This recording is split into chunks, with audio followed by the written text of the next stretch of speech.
The antique grandfather clock tolled 3 times as I watched my sister, Rebecca, storm out of our grandmother's study, her designer heels striking the hardwood with the rhythm of fury.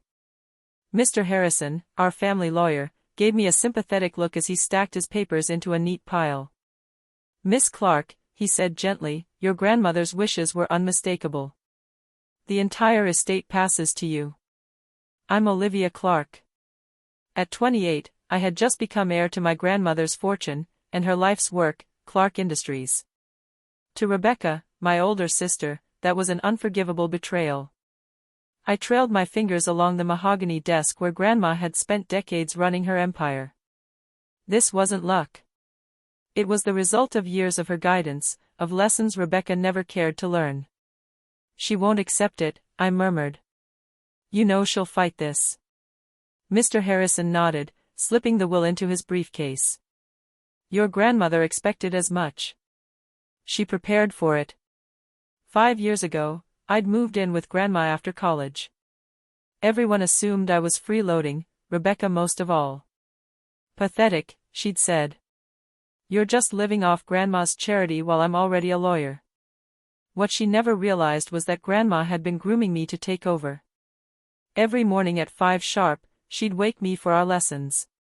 The world is full of Rebeccas, she'd tell me over delicate cups of coffee. They think success is about appearances.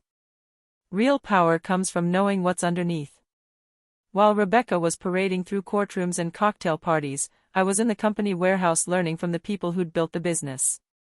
"Your sister visits for brunch," Grandma once said with a smile. "You live here, learning what matters. Tell me, which do you think I value more?"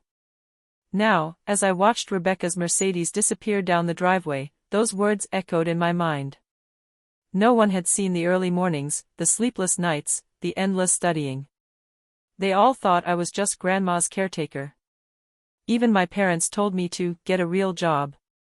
They never saw the online business courses, the leadership programs, the financial reports spread across my desk at midnight.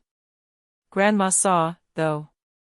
She'd been preparing me for this very day. "Mr. Harrison," I said finally, "how long before Rebecca files her challenge?" He checked his watch, grimacing. "Knowing her, she's already on the phone with her firm. 2 days at most." I crossed to Grandma's old filing cabinet and drew out a heavy folder marked contingencies. "You know what that is, don't you?" he asked quietly. I opened the folder. "Everything Grandma taught me," I said. "Including how to stop Rebecca from taking what doesn't belong to her." Inside was a meticulous record of Rebecca's questionable conduct, billing irregularities, conflicts of interest, misuse of company data. Grandma had noticed everything. "Your sister thinks she's clever," Grandma had told me once. "But carelessness always leaves a trail.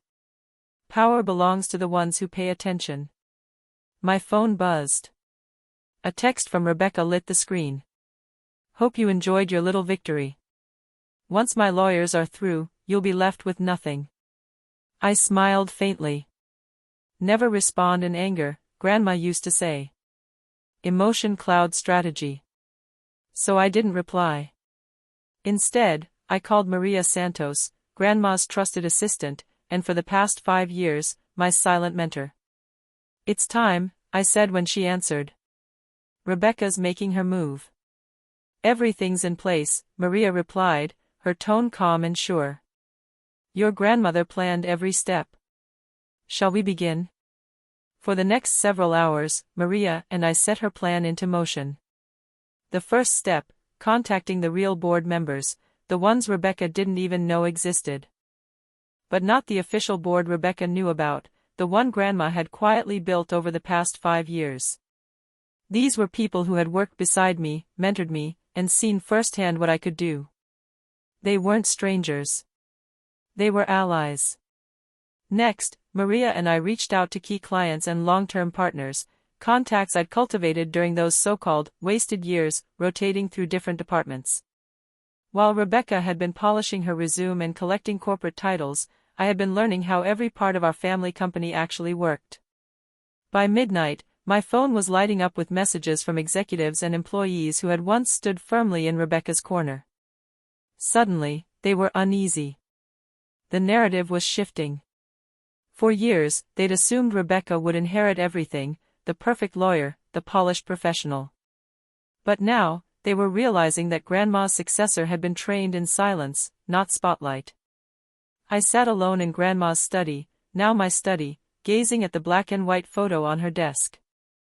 In it, she stood before the first Clark Industries warehouse, chin raised, eyes full of determination. A woman defying her era, building something lasting in a world that said she couldn't. Your sister believes power comes from titles and appearances, Grandma had told me once, her voice soft but firm. True power comes from understanding every cog in the machine, and from knowing the people who keep it turning. I've given you the knowledge, Olivia. Now you must decide whether you're ready to use it. The grandfather clock struck midnight. I rose, adjusting my simple black blazer. By sunrise, Rebecca would learn the first lesson of leadership: appearances don't hold companies together, loyalty does. Several major clients were already calling to express their trust in me, and the board would soon meet to confirm my role as acting head. As for Rebecca's legal challenge, she'd soon discover that Grandma had documented everything. Still, there was one final thing I needed to do. I opened Grandma's safe, entering the familiar combination, and withdrew an envelope labeled, "For Olivia, when Rebecca shows her true colors." Inside was a letter, written in her graceful handwriting. My dearest Olivia. If you're reading this, then Rebecca has reacted exactly as I expected. Power doesn't change people, darling, it reveals them. Your sister sees the world as a battlefield to conquer. You see it as a legacy to protect. That is why you're reading this now, and she's likely plotting her next move. Remember, this was never about beating her. It's about being worthy of what we've built. I didn't choose you because you were brighter or better, I chose you because you understand what Clark Industries stands for: a family united by purpose. Lead with empathy. Let wisdom guide you, not resentment. And know that sometimes, true victory isn't about defeating your rival, it's about teaching them what real leadership looks like.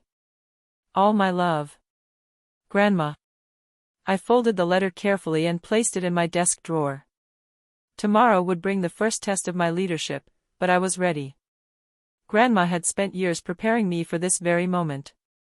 My phone buzzed again, another angry message from Rebecca. I couldn't help but smile. She still thought this was a fight between sisters. She had no idea she was facing someone who'd spent 5 years being trained for war. The next morning broke cold and bright.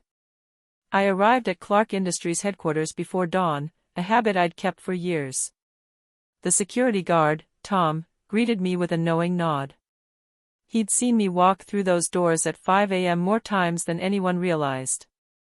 My destination wasn't Grandma's grand corner office, but the small conference room on the executive floor, the real heart of the company, where problems were solved before they ever reached the top. Maria was already there, surrounded by binders, contracts, and her ever-present laptop. Rebecca's team filed the challenge about an hour ago, she said without glancing up. They're claiming mental decline and undue influence. I poured myself coffee into Grandma's old mug. Right on schedule, I said calmly. Have they figured it out yet? Maria looked up, smiling. That your grandmother underwent quarterly mental evaluations for the last 5 years? Or that every major decision was reviewed and signed by independent witnesses? Mr. Harrison already has the documents. He's probably reading them with his morning coffee right now.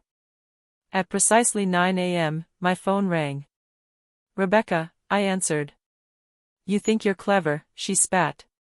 But I just spoke to the board, they're calling an emergency session to review Grandma's decision. You really believe they'll pick an inexperienced little girl over me? I let her words spill out, calm and silent. Because Grandma had taught me well, power doesn't shout. It listens, waits, and strikes when the time is right.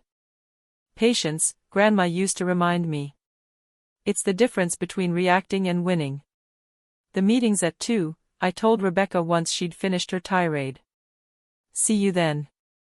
What she didn't realize was that, over the last 5 years, I'd built relationships with every member of the board, not at charity galas or business lunches, but through actual work. Mr. Chen from operations had taught me the ins and outs of supply chains. Mrs. Rodriguez from finance had walked me through the complexities of forecasting and capital flow. They had watched me learn, fail, improve, and quietly earn their respect, while Rebecca had been polishing her image elsewhere. At 1:55 p.m., I walked into the boardroom. Rebecca was already there, immaculately dressed, surrounded by her supporters. She'd arranged the seating to make it look like I was walking into an ambush. "Before we begin," she announced smoothly, standing to address the room, "we need to consider the stability of Clark Industries in light of recent events. My legal team has prepared a detailed report explaining why my grandmother's will must be reviewed." Her voice was confident, her tone rehearsed. She spoke about experience, qualification, and her deep commitment to the company's legacy. I waited until she was finished, then nodded to Maria. Maria began distributing folders across the table. Rebecca frowned. "What's this?" "A comprehensive 5-year growth strategy for Clark Industries," I said evenly. "Developed with every department head's input. It outlines our expansion roadmap and solutions to existing inefficiencies, ideas drawn directly from my work within each division." As the board members flipped through the documents, recognition dawned on their faces. They saw the same proposals they'd once discussed with me in warehouses, meeting rooms, and late-night calls. "And here," I continued, "you'll find audited financials from the divisions I've managed over the past 3 years, showing an average 27% growth rate, a 40% rise in employee satisfaction, and record client retention." Rebecca's composure faltered. "That's absurd. You were just taking care of Grandma." Mr. Chen spoke first. "Actually, Miss Clark, your sister has overseen our Asia-Pacific operations since 2021. The expansion you presented at last quarter's review was her initiative." Mrs. Rodriguez chimed in. "And the financial modeling system we've used since last year? Olivia created it after auditing our entire process." Around the table, others added their own accounts, projects I'd led, crises I'd solved, innovations I'd helped implement. Each voice stripped another layer off Rebecca's polished confidence. "This is ridiculous," she snapped finally, her tone cracking. "I'm a corporate attorney. I have real-world experience." I met her gaze, calm and steady. "You're a lawyer, Rebecca. But I'm a leader."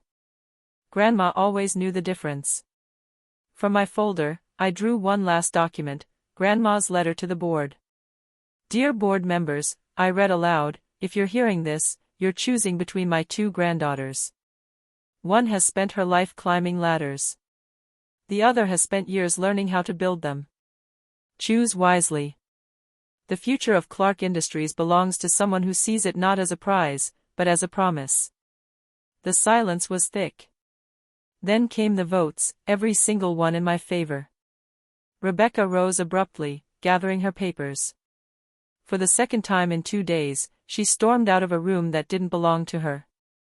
I thought about calling after her, maybe trying to explain.